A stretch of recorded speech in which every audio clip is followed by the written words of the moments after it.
Hello students, welcome to Magnet Brains Hindi medium. मैं लाली वर्मा आप सभी विद्यार्थियों का बहुत बहुत स्वागत करती हूँ।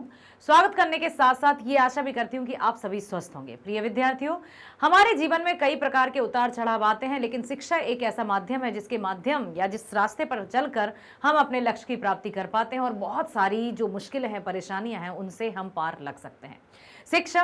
शिक्षा का ही मैं बता दूं आपको कि मैग्नेट ब्रेन्स आप सभी को 100% ऑनलाइन फ्री एजुकेशन प्रोवाइड करता है। जी हाँ, कक्षा 7वीं से 12वीं तक की online school education Hindi medium और साथ ही साथ kindergarten to class 12th English medium online school education है फ्री। बिल्कुल सही सुना है आपने, जिसमें किसी भी तरह के पेड सब्सक्रिप्शन की कभी बात नहीं की जाती। इतना ही नहीं, साथ ही साथ सभी प्रकार की प्रतियोगी परीक्षाएं जैसे NTSC, olympiad, IIT, JEE, NEET, UPSC, bank, insurance, सभी प्रकार की प्रतियोगी परीक्षाओं के वीडियोस भी प्रोवाइड किए जाते हैं एकदम फ्री।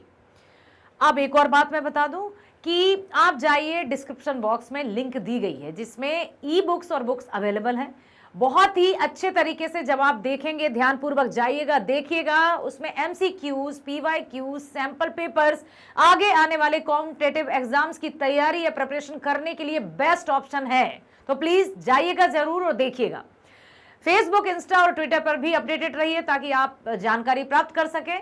चलिए, तो अब हम चलते हैं इस वीडियो की तरफ। प्यारे विद्यार्थियों, हमने अपनी पाठ्य पुस्तक आरोह भाग 2 का पाठ 14 स्टार्ट कर दिया है।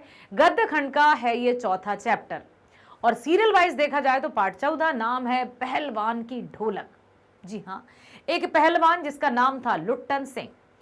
बहुत ही एक मार्मिक कहानी है ये, जिसमें लेखक फणीश्वर नाथ रेणु जी ने उनके गांव और गांव का जो वातावरण था और किस तरह के लोग, क्या हुआ, आखिर ऐसा क्या हुआ था कि सब तरफ मानो हाहाकार मच गई, त्राही त्राही, जानलेवा बीमारी फैल गई थी।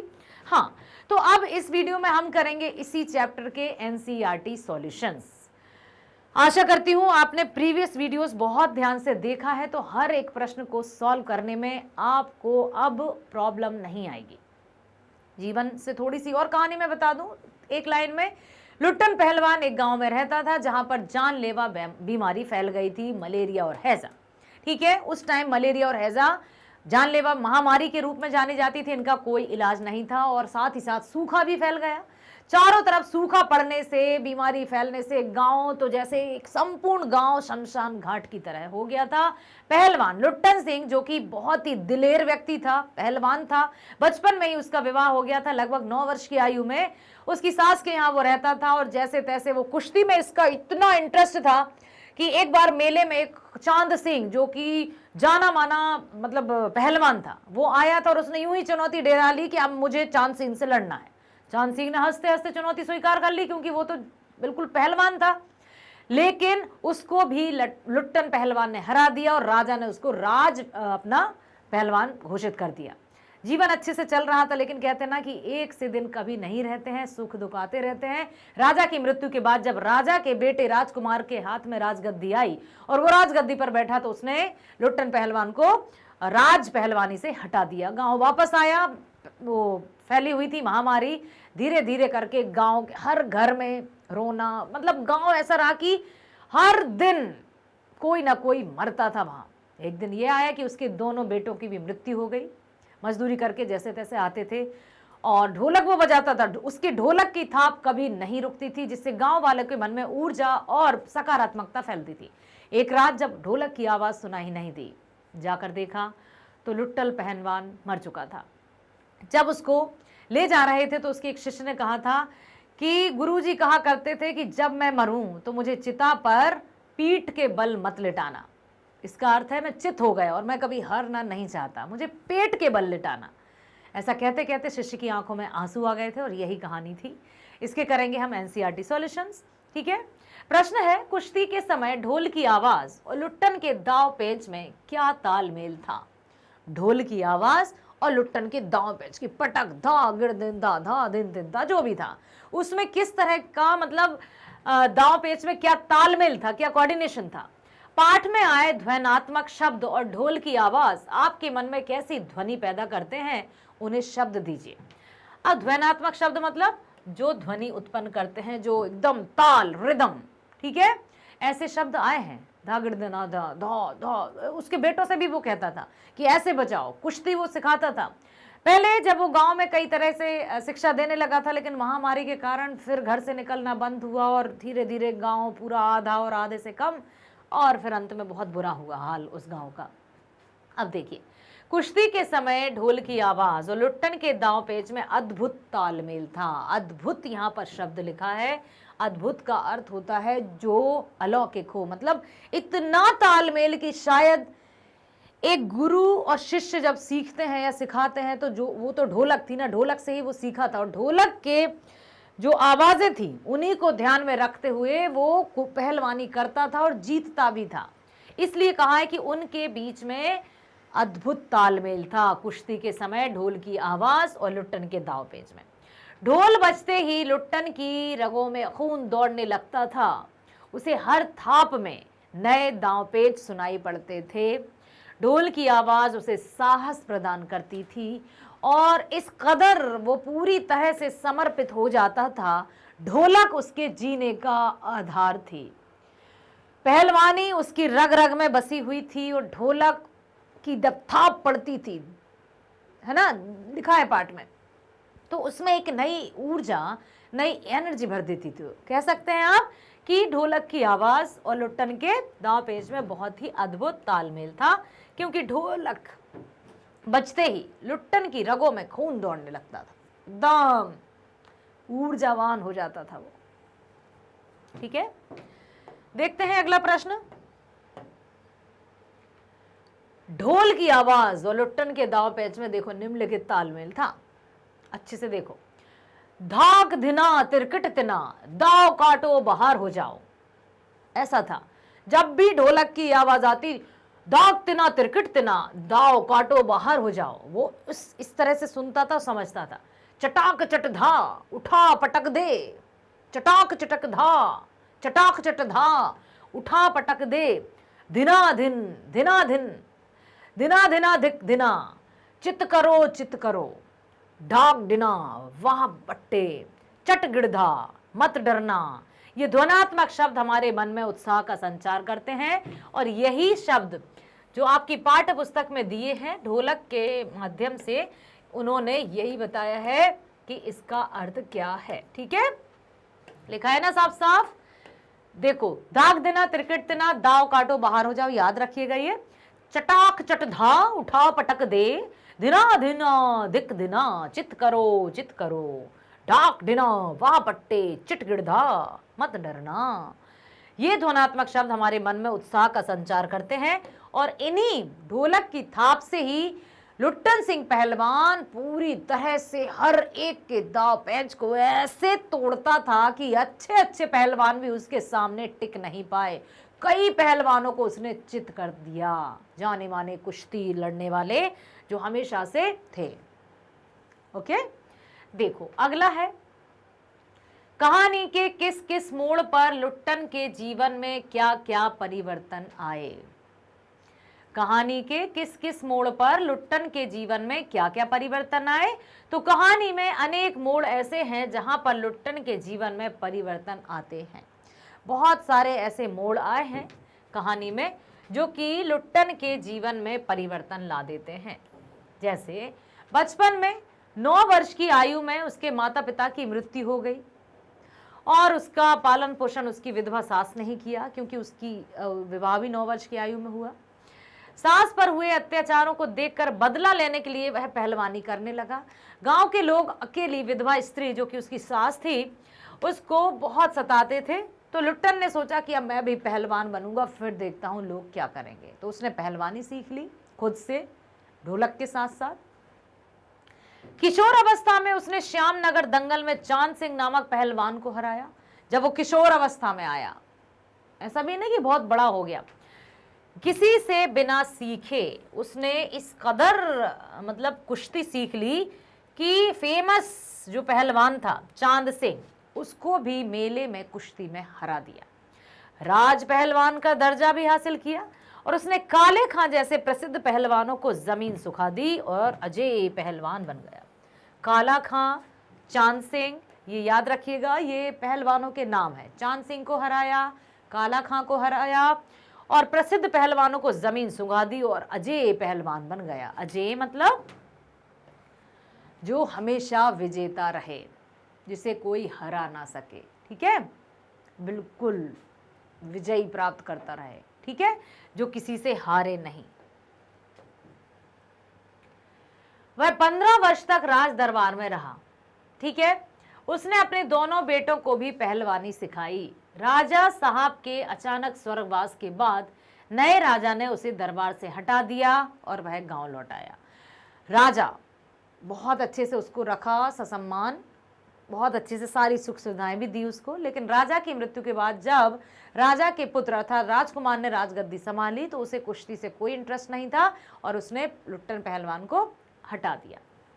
और फिर आ गया वह गांव आकर उसने गांव के बाहर अपना अखाड़ा बनाया तथा ग्रामीण युवकों को कुश्ती सिखाने लगा। अखाड़ा बहुत बड़ा सा एक ग्राउंड रहता है, मिट्टी रहती है जिसमें, ताकि चोट वोट भी ना लगे, और कुश्ती आपने देखा होगा ना, उसी तरह से उसने किया।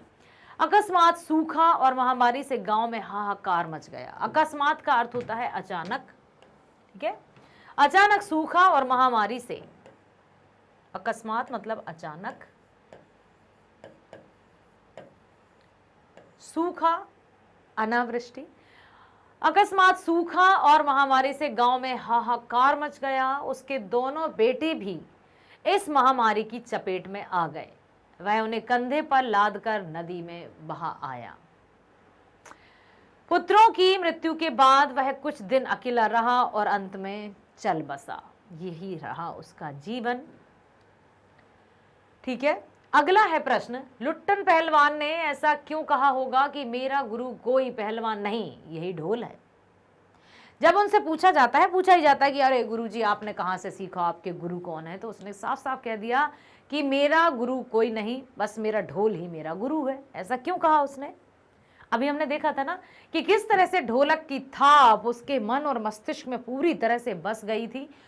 उसी तरह से जो ढोलक बजाता था और उसमें दाव पेंच करने की जो कला थी, जो निपुणता थी, वो आती गई थी। तो पहलवान ने ढोल को अपना गुरु माना और एकलव्य की भांति हमेशा उसी की आज्ञा का अनुकरण करता रहा, ठीक है, इमिटेट करता रहा। ढोल को ही उसने अपने बेटों का गुरु बनाकर शिक्षा दी कि सदा इसको मान देना। ढोल लेकर ही वह राज दरबार से रुखसत हुआ। ढोल बजा बजा कर ही उसने अपने अखाड़े में बच्चों, लड़कों को भी शिक्षा दी, कुश्ती के गुण सिखाए। ढोल से ही उसने गांव वालों को भीषण दुख में भी संजीवनी शक्ति प्रदान की। ढोल के सहारे देखो क्या क्या हुआ, ढोल को अपना गुरु बना और एकलव्य की भांति, यहां पर मैं अंडरलाइन कर दूं ताकि अच्छे से सुनाई दे। ढोल को ही उसने अपने आप बेटों का गुरु बनाकर शिक्षा दी, ठीक है। ढोल लेकर ही राज दरबार से रुखसत हुआ। ढोल बजा बजा कर ही उसने अपने अखाड़े में बच्चों और लड़कों को शिक्षा दी, कुश्ती के गुण सिखाए। ढोल से ही उसने गांव वालों को भीषण दुख में भी संजीवनी बूटी या संजीवनी शक्ति प्रदान की। ढोल के सहारे ही बेटों की मृत्यु का दुख 5 दिन तक दिलेरी से सहन किया। हर तरफ पूरा ऐसा माहौल था और ढोल के सहारे ही वो बेटों की मृत्यु को सह सका और अंत में वह भी मर गया। यह सब देखकर लगता है कि उसका ढोल उसके जीवन का संबल, शक्ति, पावर, जीवन साथी जैसा ही था। इसलिए उसने कहा कि लुट्टन पहलवान ने यही कहा होगा कि मेरा गुरु और कोई नहीं है, मेरा ढोल ही मेरा गुरु है। क्योंकि ढोलक के माध्यम से जब उसकी, जैसे रात में चारों तरफ काली काली रात है, महामारी फैली हुई है, सन्नाटा छाया हुआ है, हर घर में मतलब सियार और ये सब गांव में गूंज रहे हैं, आवाज़ें आ रही हैं, खतरनाक डरावनी सी आवाज़ें आ रही हैं। और उस समय पहलवान की जब ढोलक बजती थी तो लोग एक चैन की सांस लेते थे कि चलो लुट्टन है, ढोलक बज रही है। तो उनमें एक ऊर्जा की मतलब ऊर्जा भर आती थी, एक शक्ति आ जाती थी, ठीक है। तो इसलिए उसने यह बात कही। गांव में महामारी फैलने और अपने बेटों के देहांत के बावजूद लुट्टन पहलवान ढोल क्यों बजाता रहा? जब गांव में महामारी फैली और उसके बेटों का देहांत भी हो गया, उसके बाद भी लुट्टन ढोलक क्यों बजाता रहा? बताओ। अपने मन को ढांढस देने के लिए, अपनी हिम्मत को बरकरार बनने के लिए, बरकरार रखने के लिए, लोगों में ऊर्जा का संचार करने के लिए, लोगों में जो पूरा गांव जैसे शमशान ही हो गया था, उनके मन में एक छोटी सी चिंगारी अर्थात एक आशा की किरण जताने के लिए, और यह भी कि वो भी पूरी तरह से जैसे अब उसको भी दुखों ने चारों तरफ से घेर लिया था, बेटे भी मृत्यु को प्राप्त हो चुके थे। गांव में महामारी फैलने और अपने बेटों के देहांत के बावजूद लुट्टन पहलवान ढोल बजाता रहा। क्यों? इसका कारण था गांव में निराशा का माहौल। पूरी तरह से गांव में निराशा फैली हुई थी, अपनी लंबी लंबी बाहें फैलाकर निराशा फैली हुई थी। महामारी और सूखे के कारण चारों तरफ मृत्यु का सन्नाटा था, चारों तरफ मृत्यु का सन्नाटा।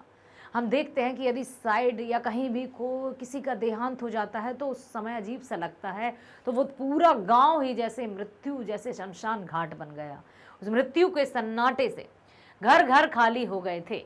रात्रि की विभीषिका में चारों तरफ सन्नाटा होता था, काली अंधेरी रात में पूरी तरह से सन्नाटा।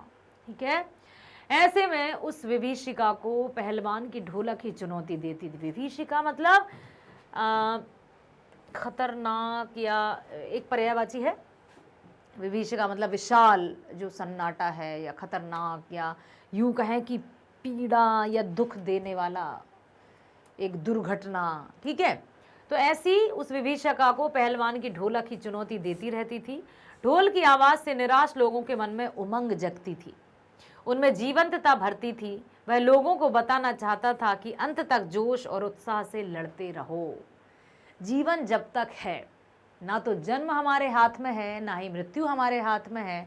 जब तक जीवन है हमें चलते जाना है, लड़ते रहना है, कभी भी जीवन से निराश नहीं होना है। सोचो, उसने बेटे भी मौत को प्राप्त हो गए, उनको दोनों कंधों पर उठाया और नदी में बहाया, उसके बाद भी उसने ढोलक बजाना नहीं छोड़ा, क्योंकि कहीं ना कहीं उसका जो गांव था वो भी पूरी तरह निराश था, निराशा में डूबे हुए लोग थे, और उनमें उत्साह का संचार करने के लिए वह ढोलक बजाता रहता था। चलते हैं अगले प्रश्न की ओर। ढोलक की आवाज का पूरे गांव पर क्या असर होता था? महामारी की त्रासदी से जूझते हुए ग्रामीणों को ढोलक की आवाज संजीवनी शक्ति की तरह मौत से लड़ने की प्रेरणा देती थी। जरूर लिखना है आपको, संजीवनी शक्ति की तरह ढोलक की आवाज। ठीक है, जब चारों तरफ महामारी से गांव जकड़ा हुआ था, पूरी तरह से निराश थे लोग, तो लुट्टन पहलवान की ढोलक ही गांव में संजीवनी बूटी का काम करती थी, उनमें साहस भरने का कार्य करती थी, उन्हें मौत से लड़ने की प्रेरणा देती थी। यह आवाज बूढ़े, बच्चों और जवानों की शक्तिहीन आंखों के आगे दंगल का दृश्य उपस्थित कर देती थी। बच्चे हों, बूढ़े हों, जवान हों, सबके मन में एक उत्साह जगाती थी। ढोलक सुनते ही या ढोलक की आवाज़ सुनते ही सब में एक नई ऊर्जा का संचार होता था, और उनके मन में मन में स्फूर्ति आ जाती थी। स्फूर्ति, उनकी स्पंदन शक्ति से शून्य स्नायु में भी बिजली दौड़ पड़ती थी। मतलब उसकी ढोलक की आवाज़ से शून्य स्नायु मतलब जो भी हमारी जो इंद्रियां हैं, जो भी सेंस ऑर्गन्स हैं, एकदम शिथिल पड़ जाती थी। सब लोग निराश और हताश हो जाते थे, लेकिन ढोलक की आवाज़ सुनते ही उनमें बिजली सी कौंध जाती थी, एक नई ऊर्जा का संचार जैसा हो जाता था। हाँ, ठीक है कि ढोलक की आवाज़ में बुखार को दूर करने की ताकत नहीं थी, ठीक है, पर उसे सुनकर मरते हुए प्राणियों को अपनी आंखें मूंदते समय कोई तकलीफ नहीं होती थी, क्योंकि जो भी मृत्यु को प्राप्त होने वाला है और ढोलक की आवाज़ सुनाई देती थी तो वो सिर्फ ढोलक की आवाज़ सुनता था, और शायद दर्द की तरफ उसका ध्यान नहीं जाता था, और उसको वो कुश्ती का सीन, वो कुश्ती का दृश्य, वो अखाड़े का दृश्य वो नज़र आता था।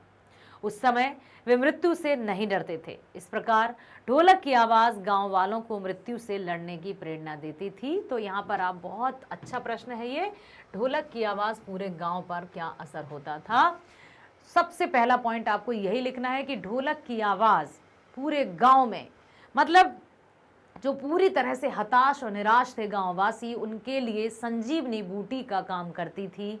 मरणासन्न अवस्था में रहते हुए व्यक्ति जब ढोलक की आवाज़ सुनते थे तो उनमें भी वे भी अपने दर्द को भूलकर उस ढोलक की आवाज में खो जाते थे और कहीं ना कहीं हर एक के मन में उत्साह, ऊर्जा और दर्द से लड़ने की शक्ति प्रदान करती थी। उन्हें ऐसा लगता था कि मानो अखाड़े का दृश्य चल रहा है, क्योंकि ढोलक की आवाज थमती नहीं थी। लुट्टन पहलवान संध्या काल से प्रातः काल तक कंटिन्यू ढोलक बजाता था, सिर्फ दूसरों को दूसरों का ध्यान आकर्षित करने के लिए कि वे अपनी पीड़ा से इतने अधिक पीड़ित ना हो, क्योंकि पूरी तरह से गांव में महामारी ने अपनी लंबी लंबी बाहें पसार ली थी और काल बनकर महामारी ने लोगों को ग्रास करना शुरू कर दिया था। अगला है, महामारी फैलने के बाद गांव में सूर्योदय और सूर्यास्त के दृश्य में क्या अंतर होता था। महामारी फैलने के बाद सूर्योदय और सूर्यास्त के समय गांव में किस तरह का दृश्य होता था। देखो, सूर्योदय का जो दृश्य रहता था, महामारी फैलने की वजह गांव में सूर्योदय होते ही लोग कांखते कूकते कराहते अपने घरों से निकलकर अपने पड़ोसियों और आत्मियों को ढांढस देते थे। जैसे ही ये सूर्योदय का जब दृश्य हुआ, उजाला हो गया, तो सब लोग जैसे भी बेचारे कराहते, खांसते, कूलते, लोगों की पड़ोसियों के घर जाते और उनको एक दूसरे को ढांढस बंधाते थे, एक दूसरे को सांत्वना देते थे। ठीक है, इस प्रकार उनके चेहरे पर चमक बनी रहती थी। वे बचे हुए लोगों को शोक ना करने की बात भी कहते थे कि अब क्या कर सकते हैं, ईश्वर की जो मर्जी। तरह तरह से लोग एक दूसरे को सहारा प्रदान करते थे। कब? सूर्योदय के समय। अब वहीं सूर्यास्त की यदि दृश्य की बात करें तो सूर्यास्त होते ही सभी लोग अपनी अपनी झोपड़ियों में घुस जाते थे। रात का सन्नाटा, काली रात, खतरनाक रात, कब क्या है, कौन सोते ही रह जाए, किसके घर में कौन सी, हर घर से एक व्यक्ति मर जाता था। महामारी इस कदर फैली हुई थी। सूर्यास्त होते ही सभी लोग अपनी अपनी झोपड़ियों में घुस जाते थे। उस समय वे चूं तक नहीं करते थे, किसी तरह की आवाज नहीं करते थे। उनके बोलने की शक्ति भी जाती रहती थी। बोलना चाहते थे लेकिन बोल नहीं पाते थे। यहाँ तक कि माताओं में दम तोड़ते पुत्र को अंतिम बार बेटा कहकर पुकारने तक की हिम्मत नहीं होती थी। यदि माँ की गोद सूनी हो रही है और बेटा दम तोड़ रहा है, तो माँ के पास संध्या होते होते इतनी तक शक्ति नहीं रहती थी कि वो अपने लाल या अपने बेटे को बेटा कहकर बुला सके। ये स्थिति हो जाती थी सूर्यास्त के समय। ऐसे समय में पहलवान की ढोलक की आवाज रात्रि की विभीषिका को चुनौती देती रहती थी। भयंकरता, विभीषिका, भयंकरता, इस सन्नाटे काली अंधेरी रात में पहलवान लुट्टन सिंह की ढोलक एक जो विभीषिका थी या भयंकरता थी या खतरनाक जो स्थिति हो रही थी, उसको चुनौती देती थी और बस वो अपनी ढोलक में लगा रहता था। संध्या काल से प्रातः काल तक वो थमता नहीं था, ताकि लोगों में जीने की इच्छा या जो भी चल रहा है उससे कम से कम वो निराश तो ना हो, या जिन उनका ध्यान यदि उसी तरफ है तो कम से कम ढोलक की आवाज़ सुनकर वो उस ध्यान से थोड़ा सा इस ध्यान तरफ तो लगा सकें। मरते हुए व्यक्ति अपने दुख दर्द को भूलकर ढोलक की आवाज़ सुनने लगे। इस तरह से उसने अपना संपूर्ण जीवन ढोलक बजाते बजाते, दूसरों को खुशी प्रदान करते करते ही बिताया और अंतिम समय में उसको भी महामारी ने अपना ग्रास बनाया। अगला प्रश्न है, कुश्ती या दंगल पहले लोगों और राजाओं का प्रिय शौक हुआ करता था। पहलवानों को राजा एवं लोगों के द्वारा विशेष सम्मान दिया जाता था। ऐसी स्थिति अब क्यों नहीं है? पहले कुश्ती, दंगल हुआ करते थे, लड़ाई हुआ करती थी। जो भी कुछ होता ना, मेले लग रहे हैं या कोई त्यौहार है तो बड़ा सा अखाड़ा बना दिया जाता था और कुश्ती हुआ करती थी, दांव पेच हुआ करते थे। अब ऐसा क्यों नहीं है, बताइए। अब क्या हुआ कि किसने जगह ले ली है? हाँ, पहले मनोरंजन के साधन नहीं हुआ करते थे, जैसे टीवी है ना, टॉकीज और बहुत सारी जैसे और भी कई जो मनोरंजन के साधन थे वो उपलब्ध नहीं थे। तो क्या ये मनोरंजन के लिए कुश्ती या पहलवानी की जाती थी? ऐसा कुछ कारण है? कुश्ती या दंगल पहले लोगों और राजाओं के प्रिय शौक हुआ करते थे। राजा पहलवानों को सम्मान देते थे, परंतु आज स्थिति बदल गई है। अब पहले की तरह राजा नहीं रहे। सबसे पहली बात तो अब राजा नहीं है, ठीक है, अब प्रजातंत्र है। दूसरे, मनोरंजन के अनेक साधन अब प्रचलित हो गए हैं, ना तो अब राजा ही रहे हैं और ना ही सिर्फ और सिर्फ कुश्ती या पहलवानी पर डिपेंडेंट है। ठीक है, तो सबसे पहला कारण है कि अब तो ना राजा रहे और ना ही पहलवानी, तो अब जो मनोरंजन के साधन है वो बहुत आ चुके हैं। इसकी जगह अब किन खेलों ने ले ली है? अब जो कुश्ती थी अब उसकी जगह किसने ले ली है? कुश्ती की जगह अनेक आधुनिक खेल प्रचलन में है, जैसे cricket, hockey, badminton, football, tennis, शतरंज आदि। ठीक है, कुश्ती को फिर से प्रिय खेल बनाने के लिए क्या क्या कार्य किए जा सकते हैं? क्या आप चाहते हैं कि कुश्ती फिर से हो? तो कुश्ती को प्रिय खेल बनाने के लिए कौन कौन से कार्य किए जा सकते हैं? कुश्ती को फिर से लोकप्रिय बनाने के लिए ग्रामीण स्तर पर कुश्ती की प्रतियोगिताएं आयोजित करवाई जा सकती हैं। साथ ही साथ पहलवानों को उचित प्रशिक्षण तथा कुश्ती को बढ़ावा देने हेतु मीडिया का सहयोग लिया जा सकता है। मीडिया के सहयोग से कुश्ती को फिर से बढ़ावा दिया जा सकता है। प्रश्न आया है, आशय स्पष्ट कीजिए। आकाश से टूटकर यदि कोई भावुक तारा पृथ्वी पर जाना भी चाहता हो तो उसकी ज्योति और शक्ति रास्ते में ही शेष हो जाती थी। अन्य तारे उसकी भावुकता अथवा असफलता पर खिलखिलाकर हंस पड़ते थे। प्रश्न में पूछा गया है, इसका अर्थ स्पष्ट करना है। हमारे ही पाठ की ये पंक्तियां हैं कि जब भी आकाश से टूटकर यदि कोई भावुक तारा पृथ्वी पर जाना चाहता था तो उसकी ज्योति और शक्ति रास्ते में ही शेष हो जाती थी। ठीक है, अन्य तारे उसकी भावुकता असफलता पर खिलखिलाकर हंस पड़ते थे। इसका अर्थ क्या है? महामारी है, पहलवानी है, ढोलक है, या बेचारा जो लुट्टन पहलवान था उसकी राज पहलवानी छिन जाना है? क्या यहीं कहीं इसका उत्तर छुपा है या उत्तर कुछ और है? देखिए, लेखक अमावस्या की रात की विभीषिका को भयंकरता भी कह सकते हैं, का चित्रण करता है। महामारी के कारण गांव में चारों तरफ सन्नाटा है, खतरनाक डरावना सन्नाटा। ऐसी स्थिति में कोई भावुक तारा आकाश से टूटकर अपनी रोशनी गांव वालों को देना चाहे तो भी उसकी चमक और शक्ति रास्ते में ही खत्म हो जाता है, क्योंकि रात्रि का कालापन या रात का सन्नाटा उससे कहीं ज्यादा बड़ा है। तारे धरती से बहुत दूर हैं। भावुक तारे की असफलता पर अन्य तारे खिलखिलाकर हंसने लगते हैं। दूसरे शब्दों में, स्थिर तारे चमकते हुए लगते हैं तथा टूटा हुआ तारा समाप्त हो जाता है।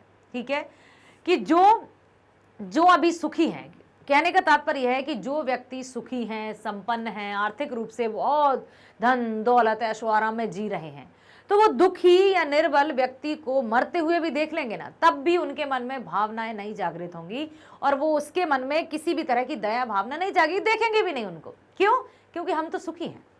व्यक्ति तब तक दुखी नहीं होता जब तक उसके जीवन में दुख ना आ जाए। तो ये मानवता है या अमानवीयता? ठीक है, अब इतना स्वार्थी कैसे मनुष्य हो गया है कि मनुष्य के ही दुखों में शामिल नहीं होता है? इस पाठ में कितने अच्छे तरीके से लुट्टन पहलवान की भूमिका बताई है कि वो जीवन के अंतिम समय तक ढोलक बजाकर गांव वालों को प्रेरित करता है। गांव वालों को जो महामारी फैली हुई थी, भयंकरता फैली हुई थी, उससे किसी ना किसी उनका ध्यान दूसरी ओर लाने की कोशिश करता रहा और उसने संपूर्ण जीवन में यही किया। अगला प्रश्न है, पाठ में अनेक स्थलों पर प्रकृति का मानवीकरण किया गया है। मानवीकरण क्या है? अलंकार है। और अलंकार किसे कहते हैं? काव्यों की जो शोभा बढ़ाते हैं, काव्यों की जो सुंदरता बढ़ाते हैं, उन्हें अलंकार कहा जाता है। मानवीकरण अलंकार कौन सा है? एक बार ध्यान से सुन लीजिए। ऐसे काव्य या काव्यों में जहां मानवीय क्रियाओं का वर्णन मानव के अतिरिक्त प्रकृति पर अन्यत्र कहीं भी किया जाता है, वहां मानवीकरण अलंकार होता है। जैसे पेड़ों का हंसना, फूलों का रोना, ये सारी चीजें जो भी है, फूलों का हंसना, पत्तों का रोना, तो ये रोता या हंसता कौन है? व्यक्ति। ठीक है, तो ऐसे में यहां मानवीकरण अलंकार होता है। ठीक है, जानते हैं। देखो, मानवीकरण के अंश। अंधेरी रात चुपचाप आंसू बहा रही थी। चुपचाप आंसू बहा रही थी। आंसू कौन बहाते हैं? मनुष्य। लेकिन किसके लिए प्रयोग हुआ है? अंधेरी रात के लिए, इसलिए यहां पर मानवीकरण है। आशय है रात का मानवीकरण किया गया है। ठंड में ओस रात के आंसू जैसे प्रतीत होते हैं। वे ऐसे लगते हैं मानो गांव वालों की पीड़ा पर रात आंसू बहा रही है। ठीक है, क्योंकि मानवीय क्रिया है आंसू बहाना, और यहां पर रात को आंसू बहाना कहा गया है, इसलिए इसमें मानवीकरण अलंकार है। तारे उसकी भावुकता अथवा असफलता पर खिलखिलाकर हंस पड़ते हैं। अब हंसना किसका है कार्य? मनुष्य का। और यहां पर किसके लिए कहा गया है? तारों के लिए, इसलिए यह मानवीकरण है। तारों को हंसते हुए दिखाकर उनका मानवीकरण किया गया है। वे मजाक उड़ाते प्रतीत हो रहे हैं। टूटते हुए तारे जो कि जमीन पर आते आते उनकी रोशनी गायब हो जाती है, तो जो चमकते हुए टिमटिमाते हुए तारे उन पर हंस रहे हैं। अर्थात जो संपन्न व्यक्ति है वो आर्थिक विपन्न या गरीब लोगों पर हंसता है, उनका मजाक बनाता है, ऐसा करता है। तो यही यहां पर बताया है। ढोलक लुढ़की पड़ी थी। आशय, यह पहलवान की मृत्यु का वर्णन है। देखो, यहां सिर्फ ढोलक की बात नहीं की गई है, यहां पहलवान लुट्टन सिंह की मृत्यु का वर्णन किया है कवि ने। इस पंक्ति के माध्यम से यहां पहलवान की मृत्यु का वर्णन है। पहलवान व ढोलक का गहरा संबंध है। ढोलक का बजना पहलवान के जीवन का पर्याय है। अर्थात जब ढोलक लुढ़की पड़ी थी अर्थात पहलवान मर चुका था, इसलिए इसमें भी मानवीकरण देखा जा सकता है।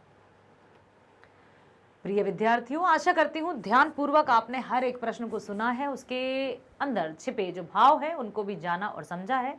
यदि किसी तरह से इस पाठ से कोई भी प्रश्न यदि पूछ लिया जाता है तो आई होप आप बहुत अच्छे से उत्तर लिख पाएंगे। इसलिए मैं कहती हूं कि बने रहिए हमारे साथ, जो आपको 100% free online school education provide करता है, kindergarten to class 12, Hindi medium कक्षा 7वीं से 12वीं तक की। साथ ही साथ सभी प्रकार की प्रतियोगी परीक्षाओं के वीडियोस भी आप देख सकते हैं, और बुक्स और ई बुक्स भी अवेलेबल है। तो लिंक जाइए, डिस्क्रिप्शन बॉक्स में दी है, जो कि आपको आगे आने वाली प्रतियोगी परीक्षाओं में बहुत हेल्प करेंगे। बने रहिए हमारे साथ, मिलते हैं, स्वस्थ रहिए, खुश रहिए।